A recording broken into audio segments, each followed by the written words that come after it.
Assalamualaikum warahmatullahi wabarakatuh. Kami dari kelompok 4 akan menjelaskan hasil tugas kami yang berjudul Histori Penjajahan Jepang, Sidang BPUPKI dan Pembukaan Undang-Undang Dasar 1945. Masa penjajahan Jepang, Jepang menduduki seluruh wilayah di Indonesia pada tahun 1945. Selanjutnya, pada tanggal 3 Maret, tentara Jepang mendarat di Perupuk, Tanjung Tiram. Dari Perupuk, sebagian tentara Jepang tersebut bergerak untuk merebut kota Tebing Tinggi dan selanjutnya kota Medan. Kemudian, sebagian lagi bergerak ke wilayah Tanjung Balai yang pada saat itu sebagai pemerintahan F.D. Ling Asahan. Selanjutnya dari Asahan, Tanjung Balai menuju wilayah Labuhan Batu untuk merebut kota Rantau Perapat. Sidang BPUPKI. Sidang BPUPKI pertama diadakan 28 Mei sampai 1 Juni. Tanggal 28 Mei sidang dibuka dengan sambutan dari wakil tentara Dai Nippon. Tanggal 29 Mei dimulai sidang perumusan dasar-dasar Indonesia Merdeka oleh pidato-pidatonya. Penghentian sidang tersebut dilanjutkan dengan pembentukan panitia kecil yang bertugas untuk merumuskan dasar negara. Dasar negara yang diusulkan oleh Supomo bisa digarisbawahi sebagai berikut. A. Persatuan, B. Kekeluargaan, C. Keseimbangan lahir dan batin, D. Bermusyawarah, E. Keadilan. Sidang BPUPKI kedua. Dalam sidang BPUPKI kedua tanggal 10 Juli, Soekarno melaporkan bahwa sidang panitia 9 pada tanggal 22 Juni telah berhasil merumuskan Pancasila yang merupakan persetujuan antara pihak Islam dan pihak kebangsaan. Rumusan Pancasila dari Panitia 9 itu dikenal sebagai Piagam Jakarta atau The Jakarta Center. Bunyi dari Piagam The Jakarta yaitu 1. Ketuhanan dengan kewajiban menjalankan syariat bagi pemeluk-pemeluknya. 2. Kemanusiaan yang adil dan beradab. 3. Persatuan Indonesia. 4. Kerakyatan yang dipimpin oleh hikmat kebijaksanaan dalam permusyawaratan perwakilan. 5. Keadilan sosial bagi seluruh rakyat Indonesia. Sidang PPKI pada 8 Agustus 1945. Awalnya, para anggota PPKI bersepakat untuk menyelenggarakan sidang pertama pada tanggal 16 Agustus.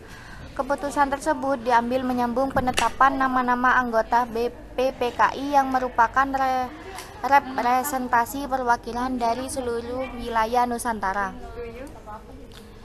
Namun, manuver golongan muda akhirnya membuat sidang akan dilaksanakan pasca proklamasi kemerdekaan. Sidang hari itu pun akhirnya terlaksana dengan lancar dan menghasilkan keputusan. Yang pertama, mengesahkan dan menetapkan Undang-Undang Dasar Republik Indonesia Undang-Undang Dasar Republik Indonesia 1945. 2. Memilih I.R. Soekarno sebagai presiden dan Dr. Muhammad Hatta sebagai wakil presiden. 3. Membentuk sebuah Komite Nasional Indonesia Pusat atau KNIP untuk membantu presiden. Undang-Undang Dasar 1945.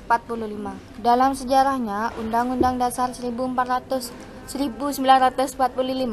dirancang sejak 29 Mei sampai 16 Juni oleh Badan Penyelidik Usaha-Usaha Persiapan Kemerdekaan Indonesia atau BPUPKI. Atau dalam bahasa Jepang dikenal dengan Dokuritsu Sumbita Soka yang beranggotakan 21 orang, diketahui oleh I.R. Soekarno dan Dr. Mohatta sebagai wakil ketua dengan 19 orang anggota, yang terdiri dari 11 orang wakil dari Jawa, 3 orang dari Sumatera, dan masing-masing 1 wakil dari Kalimantan, Maluku, dan Sunda Kecil. Badan tersebut, BPUPKI, ditetapkan berdasarkan Maklumat Gunseikan nomor 23.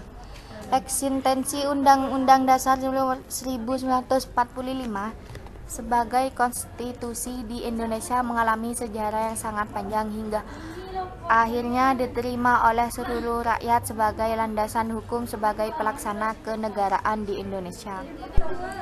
Kedudukan dan makna pembukaan Undang-Undang Dasar 1945.